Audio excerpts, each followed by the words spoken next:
एउटा कुरो प्रचण्डलाई अहिले केपी ओली भन्दा फेरि प्रचण्ड चाहिँ नि लाई चाहिँ नि के चढेको सनक चढेको हो होइन।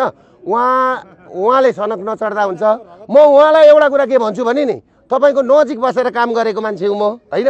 तपाईले लाई एउटा कुरो के भन्छु भने 17,500 को रगतले लतपतिएको जनयुद्धको सम्पत्ति कहाँ लगेर हाल्नुभयो तपाईले? एउटा कुरो 50,000 मान्छे आज घाइते छन्, त्यसको हिसाब किताब कसले गर्ने? खरबौंका सम्पत्ति बमबार्डिङले उडाउनु भयो तपाईले त्यतिखेर। तपाईले आज आएर तपाईले जुन कुरा भन्दै हुनुहुन्छ नि तपाईले दुबईमा लगेको तपाईको छोराले लगेर 2600 करोड रुपैयाँ पैसाको हिसाब किताब कसले दिने? कसले दिने? तपाईले स्विजरल्यान्डमा घर किनेको छ, कुन पैसाले किन्नुभयो? अमेरिकामा घर किन्नु भएको छ, कुन पैसाले किन्नुभयो? नातिनीहरूका बिहा तपाईको चाहिँ नि 5 स्टार होटलमा गर्नुभयो। हिजो साधारण बिहा गर्दाखेरि भाटे कारबाही गर्ने तपाईँ अरूलाई रक्सी खायो भनेर तपाईको चाहिँ भाटे कारबाही गर्ने। आज तपाईका घरमा गएर अहिले खोलेर निकाल्नु पनि 1 करोडका रक्सी छन्। तपाईँ हामीलाई सिकाउने? तपाईले आफ्नो छोराको हत्याको पत्ता लाउनु भयो। तपाईँ त्यतिखेर मैसँग हुनुहुन्थ्यो र दरबार हतियार काण्डको कुरो निकाल्दै गर्दाखेरि 5 वर्षको कुरा गर्नुभयो। अहिले 18-20 वर्षसम्म कसका भेडा बाख्रा हेर्न जानुभएको थियो तपाईँहरू? किन के हेरेर बस्नुभएको थियो? अनि अहिले आएर तपाईँ है र पश्चिमाहरूको मेन डिजाइनमा है कनकुनीहरूको डिजाइनमा पर्जल शमशेरको डिजाइनमा तपाईँहरूकै डिजाइनमा तपाईँको राज दरबारको वंशनाश गरियो। तपाईहरु अनि त्यहाँबाट अहिले आएर राजालाई दोष लाउने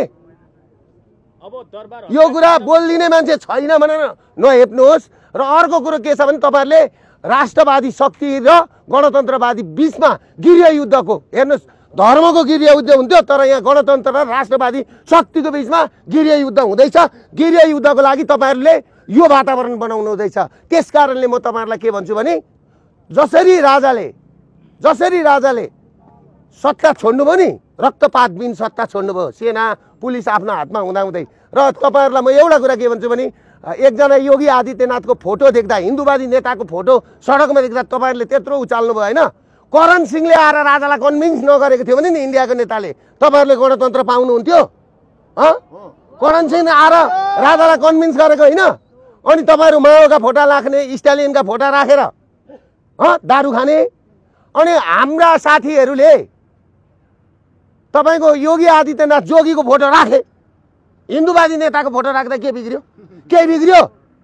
म त योगीसँग भेट भयो भने फोटो खिचेर फेसबुकमा हाल्ने हो। योगीले, नरेन्द्र मोदीले यो व्यवस्था गर्नलाई साथ दिनुपर्छ, हामीलाई साथ दिनुपर्छ। म त्यहाँका प्रधानमन्त्री र मुख्यमन्त्रीलाई के भन्छु भने तपाईहरुले यो यहाँ इन्डियन मिडिया छ भने पुर्याइदिनु होला। यो व्यवस्था परिवर्तन गर्नु भएन भने तपाईहरुको देश 5वटा टुक्रा हुँदैछ। 5वटा टुक्रा हुँदैछ। किनभने नि युरोपियन युनियनको र युएसआइडी को फन्डिङमा यहाँ राज संस्था सिद्ध्याउने काम भयो, हिन्दू सिद्ध्याउने काम भयो र क्रिस्चियनिटी बढाउने काम भयो।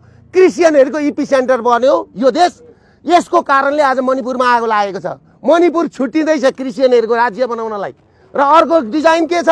यो पहाडी भूभाग सिक्किम हुँदै मणिपुरसम्म चाहिँ क्रिस्चियन राज्य बनाउने यिनको ठुलो ग्रान्ड डिजाइन थियो। ग्रान्ड डिजाइन त्यो अहिले असफल बनाउनको लागि तपाईको भारतले यिनीहरूलाई खुलेआम बनाउन भारतले हामीलाई यो व्यवस्था परिवर्तन गरेर साथ दिनुपर्छ। साथ दिएन भने नि भारतको आफ्नै देश टुक्रिन्छ। यो कुरामा क्लियर हुँदा हुन्छ।